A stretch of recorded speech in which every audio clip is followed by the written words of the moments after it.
is going to be the performance of Zach Wilson, because we had a fascinating discussion about it earlier this morning, and I'll dive back into it in a second because we all wanted more time for it. That said, someone needs to say the words out loud. Brian Daboll made all the decisions at the end of the game that he needed to give the Jets a chance to win. The Jets had no chance to win had Brian Daboll not given them to him or to them repeatedly. Missing a field goal and that spot at the end of the regulation was literally the only way the Jets could have won. They could have gone for it or punted, and the game would have been over. And then taking the ball at the beginning of overtime, I have no understanding of why he would have done that. Let's put those aside, because that's not what the topic is here. The topic here is the Jets' young quarterback. Dan, how did he play? I thought he played really well. And given the circumstances, they would not have won, and nor Zach, that game last year. In the middle of a pouring rain situation, in the middle of no run game, 4 drops, he probably had the best, most clutch stretch of plays of his young career. These 3 plays are big time. Make no mistake about it. Climbing the pocket, ripping that in route to Garrett Wilson because you have to. You get lucky because of the clock stopping, and then getting outside the pocket, keeping his eyes downfield, ripping that in across his body to Lazard, getting everybody to the line of scrimmage, no panic, and getting the spike with 1 clock. Those matter. Or 1 second on the clock, those matter. And that gives a chance to tie the game.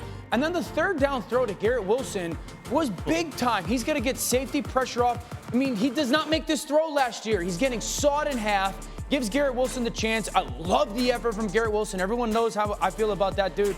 And then, okay, it's man pressure. I'm going to give my guy a chance. It's not a good throw, but it's enough to get that flag in man coverage, and then the game winner. You can say what you want. Again, I don't want to say anything. Say what you want. He played good football. He played really good football. Stop it, Dan. The way that Greeny set it up, he made it quite clear that they did not play well enough to win that game. The Giants gave them that game, and he made some good plays. He had a QBR yesterday of 35. Let's not act like that's good. League average is 53 or something like that. He's not that good, but he played well for him yesterday, which is fine. Let's not blow it up to something more than it is. Do not change the expectations on them. They had 7 points for much of that game, man. Chill out. He did good. I'm not putting a gold jacket on the dude. It feels like it. But how come the context of the game never matters for quarterbacks? It does matter. So it always matters. The context of the game is that Brian Daboll gave it to him. That's also part of the context. Both things could be true. That Brian Daboll, in your guys' eyes, gave that game away, and Zach Wilson played really well. He had really well? Okay. See, that's when you get carried away. Okay, so 3 weeks ago against the Miami Dolphins, they pick off Tua twice. 1 goes to the house. 2 weeks ago against Josh Allen and the Bills, they give up 14 points. Last week versus Washington, who just put up 30 against Philadelphia, they give up 7, okay? So the Giants' defense is playing good.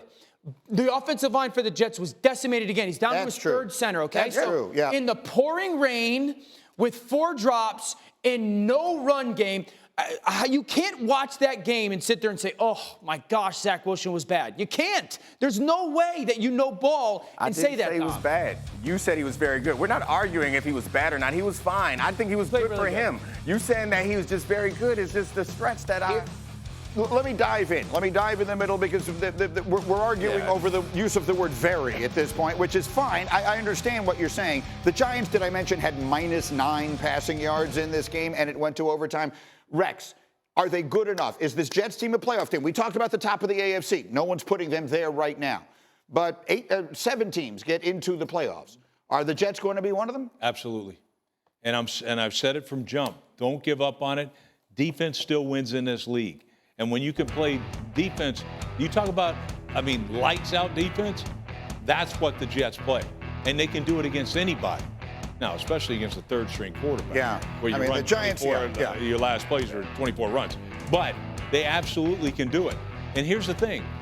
He's got to make some improvements. What I saw, remember I kept saying he's a little bit better each week? Yeah. Well, at the end of the game, he made substantial improvements. Yeah.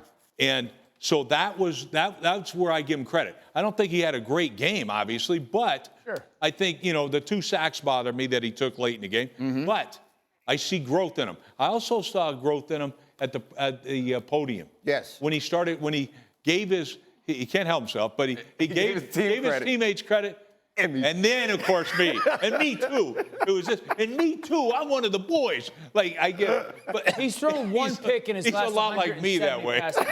Very quickly, he looks like a different player when the game is late and they have no choice but to fling it. What is that? That last drive that we just showed there, anyone who just saw our highlight would say, boy, the kid played great. What they were missing were the 59 and a half minutes that came before that.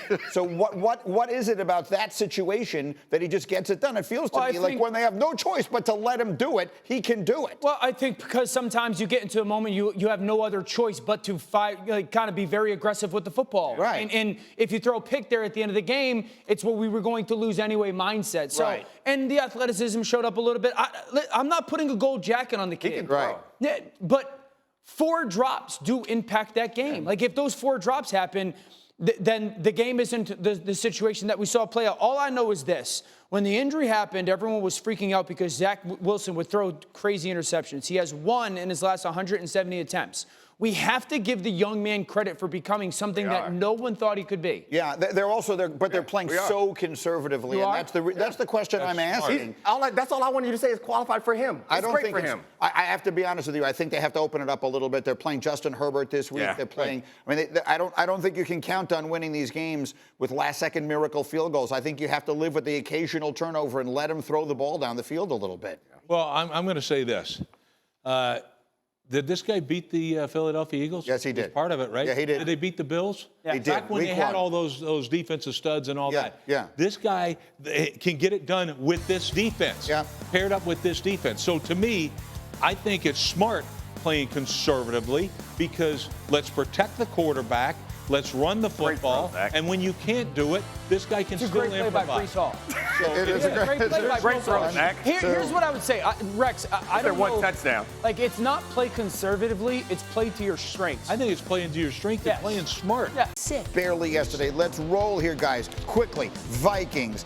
Devastating blow for them. Kirk Cousins tearing the Achilles. I mean, what, Danny, what do we say here? Yeah, one, it's awful. Dom, is this your one? So it's awful for the Vikings. Kirk was playing so good, and he's one of the great humans in the NFL. Yeah, it's disappointing. I don't think that they can do anything about it, but it's unfortunate because I was looking forward to Kirk breaking the bank again on somebody's head this offseason. He might still, right? Yeah, he might still, even with that. Yeah, I just think, I mean, they fought their tails off to get back. They're 1.5 games away from being in first place in that division. So to me, this is a devastating injury. They don't have anybody who's going to be able to replace him. And Cloudy's the biggest question for them. How do they keep Justin Jefferson? Because at least, with the conversation of, we have Kirk Cousins, it was going to matter. Now, because of the injury and the unknown, it cloudies that conversation. Clears it up a little bit, honestly, because they weren't keeping Kirk anyway. Like, he was moving on. They had already known that. That seemed, he was playing this year on the last year of his deal. They were not paying him. They weren't keeping him. So maybe they got to find somebody that Justin believes in that'll make him want to stay there. Let's see how many games they wind up winning the rest of the way. Meanwhile, the team they beat yesterday is Green Bay, and the continued struggles of Jordan Love. Danny, show me some tape.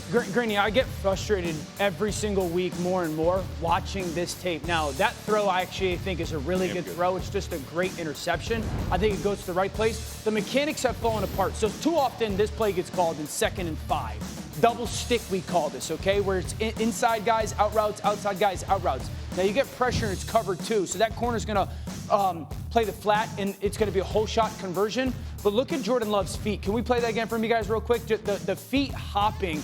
I talked about this last week, Greeny. The mechanics seem to, when you see a quarterback do that, and I see Jordan Love do this too often, again, this is the concept, the double outs, but I want everyone to focus on Jordan's feet. It looks like he's reading the defense too much. Instead of anticipating what the coverage from the defense is, watch, he's not in a throwing platform. See how hoppy he is? He's not ready to throw the football. That's a completion if you're ripping that whole shot, which is in between that safety and that cover 2 corner. But I see too much of that for Jordan Love. And when I see that, I see a guy like trying to see what's the defense doing in comparison to like what Dak Prescott Exactly what I was going to say. Yeah. But I mean, Jordan Love is now whatever, it's his 7th start, 8th start, and Dak Prescott's been playing 8 years. Yeah, is that the kind of thing that will come with experience? I think yes, but the thing is, Greeny, that I don't like is I saw it in the preseason and I saw it in the first 2 weeks, and it's gotten gradually worse throughout the season. And you don't see it. Like, you see young quarterbacks with potential, you see it sometimes. They do it sometimes. Yeah. And that's what, like, when we talk about how smart Dak is, all the quarterbacks that we think are smart is because they figured out what the coverage is before the play happens. Correct. And then they can start to manipulate it. If you are trying to figure out what the coverage is and then make your decision to manipulate the defense, it's too late. Yeah, and you're spot on. And I would say maybe Dak isn't the fair comparison, but a player like Sam Howell is. Yeah. You watch Sam Howell, it's like, man, where can I throw this ball 22 yards downfield? Because I love it. Meanwhile, the next thing we wanted to show you was Will Levis yesterday, who gets the opportunity to play for the first time and lit it up through 4 touchdowns, Danny, in his debut. Yeah, this was probably my highlight of the weekend, knowing that, okay, the young man was a highly projected pick, and then he falls in the draft, and he's got to sit in that green room. He gets his opportunity, and he remembers that DeAndre Hopkins plays for his football team. He was very impressive. I understand it's just one game, but he threw the ball up and down the field and some big-time throws down the field. And then probably the best moment, honestly, is him with his family after the game celebrating. What a cool moment for Will Levis. Yeah, we're going to see it here coming up in a moment after the touchdown there to DeAndre Hopkins. Again, this is the kid who fell like crazy in the draft. That's a great throw right there. I mean, he looked awful, and there he is. There's that moment with his family.